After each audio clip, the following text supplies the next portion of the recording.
Curso Preparatório de Espiritismo, com Tatiana Benites, baseado nos livros da Federação Espírita do Estado de São Paulo, FEESP.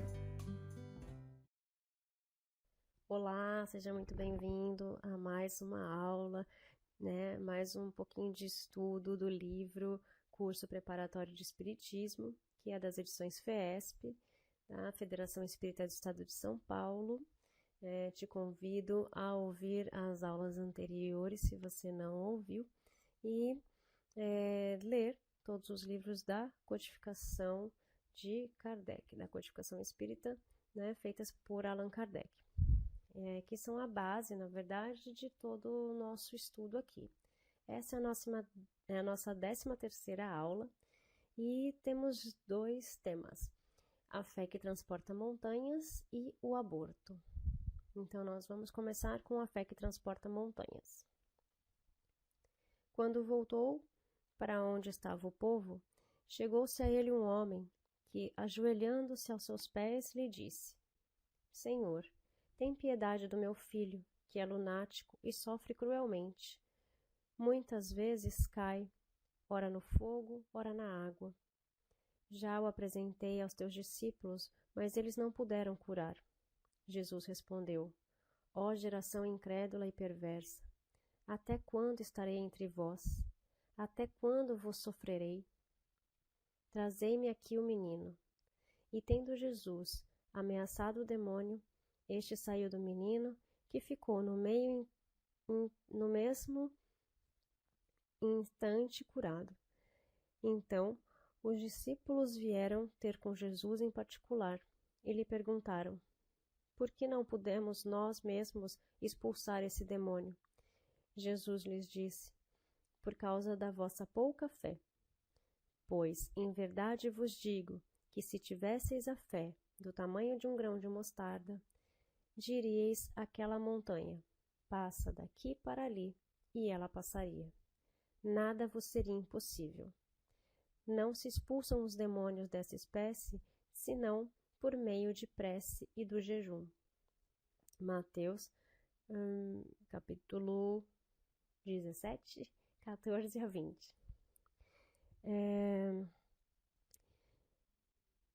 Com pequenas variantes, esta passagem também é narrada por outros 2 evangelistas, Marcos, capítulo 9, versículos 14 a 20, e Lucas, no capítulo 9, versículo 37 a 43. Da narrativa de Marcos, consta o diálogo entre Jesus e o pai do menino, que achamos interessante reproduzir. Há quanto tempo isto lhe sucede? O pai respondeu: Desde a infância, e o Espírito o tem muitas vezes lançado ora à água, ora ao fogo, para fazê-lo perecer. Se puderes alguma coisa, tem piedade de nós e socorre-nos. Jesus lhe disse: Se puderes crer, tudo é possível àquele que crê. Logo, o pai do menino exclamou, banhado em lágrimas: Senhor, eu creio, ajuda a minha pouca fé. Muitas vezes podemos encontrar nos evangelhos referências claras e precisas de Jesus ao poder da fé, sendo comum depararmos com as expressões semelhantes a esta: a tua fé te curou. Parece-nos que o Mestre dava, por essa forma, ensinos e lições que deveriam ficar gravados na memória de todos os que presenciavam os fatos, além de séria advertência aos seus futuros seguidores. Recordemos ainda que Jesus afirmou aos apóstolos: Quem crer em mim fará o que eu faço e ainda fará mais. João 14, 12. Da mesma forma, guardemos a observação feita por Jesus aos 72 discípulos, que, ao regressarem pela primeira vez da missão que lhes foi atribuída, cheios de alegria, diziam: Senhor, até os demônios que se submetiam em teu nome. Recomendou-lhe então o Senhor que não se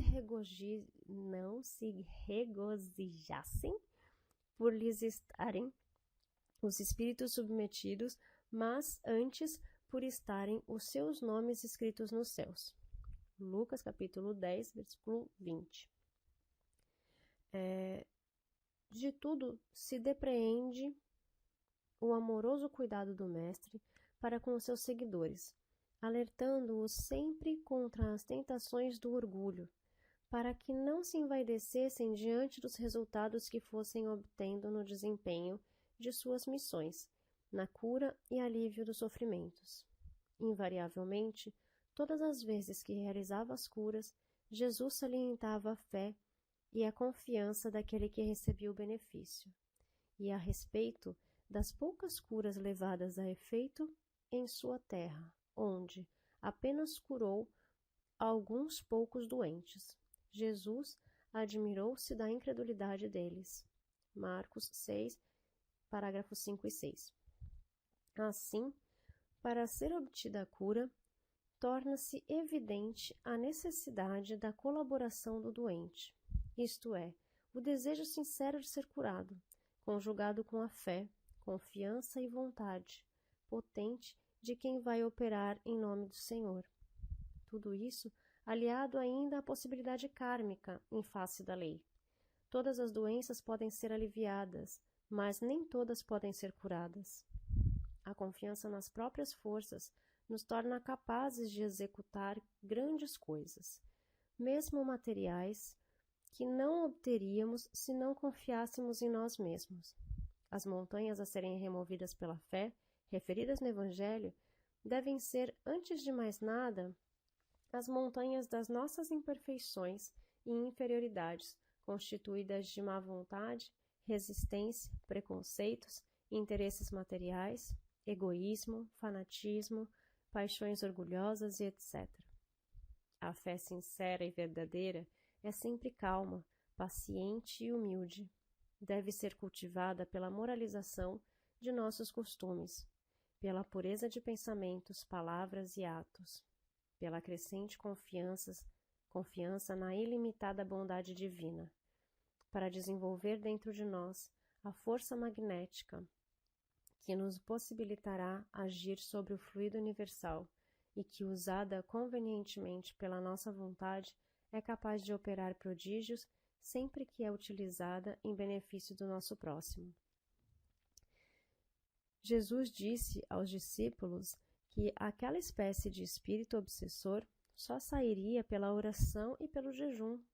Devemos entender então que, através de uma fé fervorosa, vertida em sentida prece, que é o pensamento puro, surto do amor, poderemos expeli-lo, desde que estejamos em jejum, isto é, em condições morais satisfatórias de abstinência de pensamentos culposos, de sobriedade na satisfação de nossas necessidades e austeridade de proceder. Nas palavras repassadas de sentimento daquele pai que, banhado em lágrimas, diz: "Eu creio, Senhor, ajuda a minha incredulidade", podemos sentir uma expansão da simplicidade e da humildade, pois certo do poder de Jesus para lhe atender à súplica, não se sentia ele próprio bastante forte na sua fé para merecer tal graça.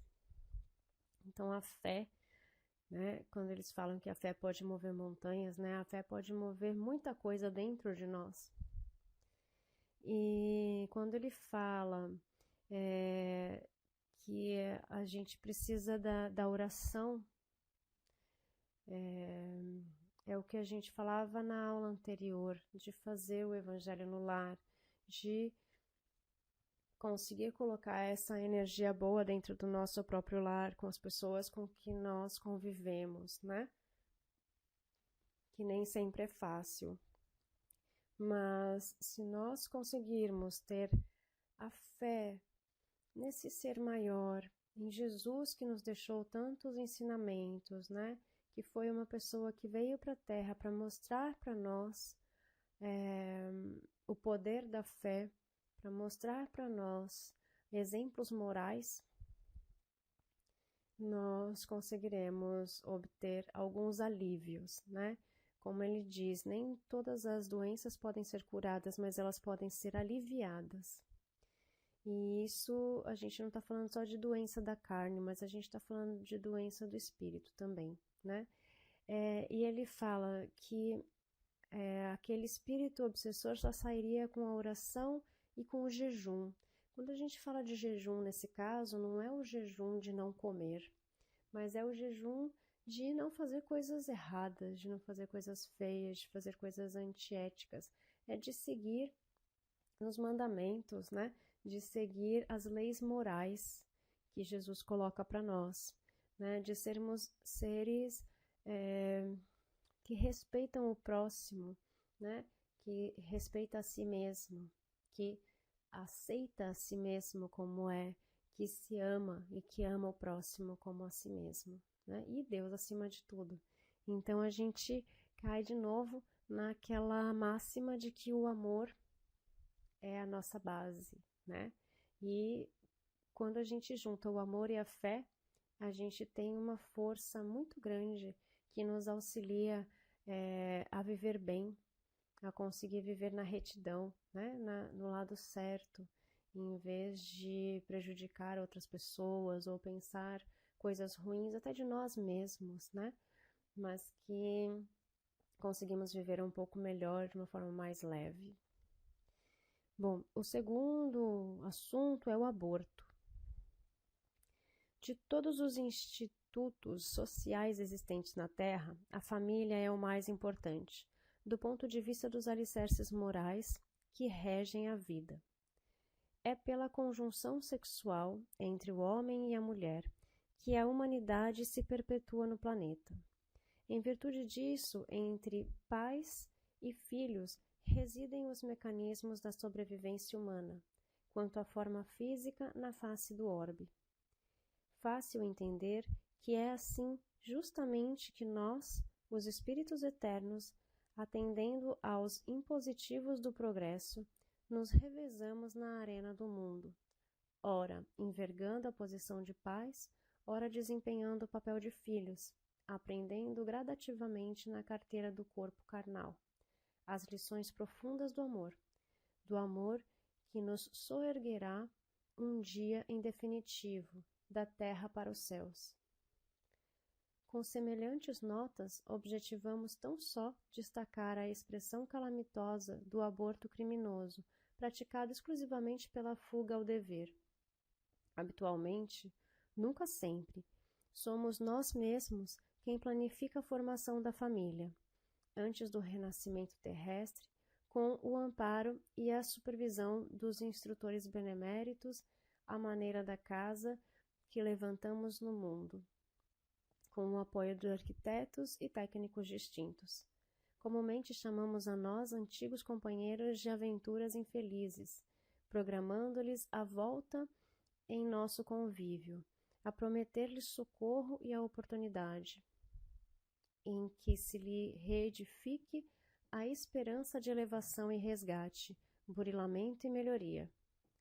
Criamos projetos, aventamos sugestões, articulamos providências e externamos votos respeitáveis, englobando-nos com eles e em salutares compromissos que, se observados, redundarão em bênçãos substanciais para todo o grupo de coração a que se nos vincula a existência.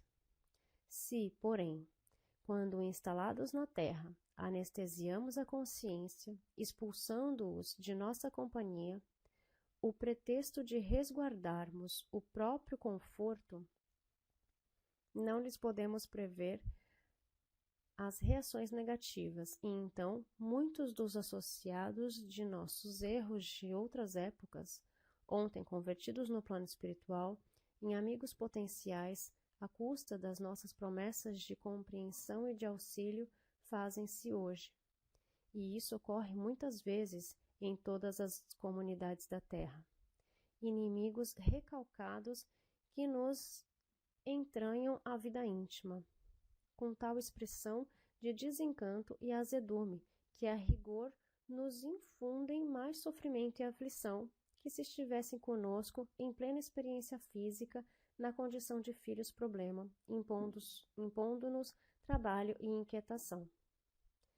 Admitimos seja suficiente breve meditação em torno do aborto delituoso, para reconhecermos nele um dos grandes fornecedores das moléstias de etiologia obscura e das obsessões catalogáveis na patologia da mente, ocupando vastos departamentos de hospitais e prisões. Ensina Richard Simonetti que a mulher assassina o filho indefeso na intimidade de si mesma, sob a alegação de que é dona do seu corpo, usa um sofisma materialista. Nosso corpo é um empréstimo de Deus para a jornada humana. Muito mais que direitos, tivemos deveres vinculados ao seu uso. O primeiro é preservá-lo, utilizando-o disciplinadamente, com consciência de suas necessidades. O segundo é o de respeitar a vida gerada dentro dele, em obediência aos desígnios divinos, porquanto ao Criador compete decidir sobre os destinos da criatura. A literatura espírita é pródiga em exemplos sobre as consequências funestas do aborto delituoso, que provoca na mulher graves desajustes perispirituais, a refletirem-se no corpo físico, na existência atual e futura, na forma de câncer, esterilidade, infecções, renitentes e frigidez. Bom, esse é um assunto tabu e é um assunto sensível e com muitas vertentes aí. Nós estamos falando aqui do aborto delituoso e não do aborto espontâneo. Se ocorre o aborto espontâneo, é porque não era para essa criatura vir ao mundo, né? De uma forma ou de outra, o seu corpo não estava preparado para aquilo, né? E isso a gente pode incluir aí o corpo físico e o corpo espiritual, né? Talvez precisasse de um pouquinho mais de tempo para que ocorresse o nascimento de uma criança saudável. Então, por isso, ocorre o aborto espontâneo. Nesse caso, a gente está falando do aborto delituoso, ou seja, da situação da mãe querer que esse filho não nasça, né? Então, é bem delicado o assunto, porque, na verdade, e ele fala não sempre, né? Mas, na maior parte das vezes, a gente acaba escolhendo a família pela qual nós vamos viver, né? Por que não sempre? Porque existem pessoas que cometeram muitos delitos, muitos erros, e que ela não tem esse livre-arbítrio, né? De escolher aonde ela vai nascer. Ela é imposto para ela que ela vá nascer naquela determinada família, porque ali ela talvez tenha ensinamentos que ela precisa para progredir, para evoluir. Então, não é uma regra, como nada é uma regra, na verdade, mas quando nós temos aí vivências de outras vidas e nós estamos no nosso processo de evolução, né, a maioria das vezes a gente tem essa permissão de escolher ali esta família, né, por uma coisa ou outra, porque nós temos que passar por alguma coisa que nós não resolvemos numa vida passada, então nós acabamos escolhendo ali o nosso pai e a nossa mãe. E nós temos o consentimento deles, né, no subconsciente, de chegar, né, a esta família. Então, isso vai ser explicado aí em umas próximas aulas, né? Talvez não nesse livro, mas nos próximos. E quando nós cometemos, né, o ato de não ter esta criança, não deixar esse espírito evoluir ao nosso lado de uma forma ou de outra, matando, né? um tabu, né, falar sobre essas coisas, até eu me sinto um pouco, né, a gente mata, né, esse espírito, nós também estamos cometendo um ato de morte conosco mesmos, então nós ferimos o nosso perispírito, porque para a gente receber uma criança, né, o nosso espírito e o nosso perispírito e o nosso corpo, né, são preparados para isso. E quando nós desligamos, fazemos esse desligamento dessa forma tão brusca, a gente também maltrata o nosso corpo físico, mas a gente maltrata o nosso perispírito. E isso fica marcado, né, até as nossas próximas encarnações, né? Então, é um ato que a gente precisa pensar bastante, porque nós estamos ferindo não só um outro espírito, mas nós estamos ferindo a nós mesmos. E longe de debates contra, mas e se foi um abuso, e se precisar se a mãe também correr risco e tudo mais, né? Claro, a gente tem que prezar pela nossa vida, né? Então, é claro que muitas coisas são levadas em consideração pelo plano espiritual, mas a gente precisa levar em consideração também como nós estamos tratando o nosso corpo e como nós estamos tratando o próximo, né? E, bom, a gente vai falar mais sobre isso mais para frente. Nós teremos mais assuntos polêmicos aí nas próximas aulas, né? Como a próxima também vai ser um pouco polêmica. Mas são coisas que a gente precisa refletir, a gente precisa saber como acontece isso no plano espiritual e o que nós estamos fazendo para nós mesmos, né? Com tudo isso. A gente precisa ter essa consciência. E lembre-se que quanto mais consciência nós temos, quanto mais nós estudamos, mas nós somos cobrados por isso, né? As pessoas que não têm esse conhecimento, delas não vai ser cobrado tudo isso. Mas a partir do momento que nós sabemos, nós seremos cobrados. Então, eu espero que sirva para muita reflexão esses ensinamentos. E a gente se vê na próxima aula. Gratidão. Namastê, Namastate. Curso Preparatório de Espiritismo, com Tatiana Benites, baseado nos livros da Federação Espírita do Estado de São Paulo, FEESP.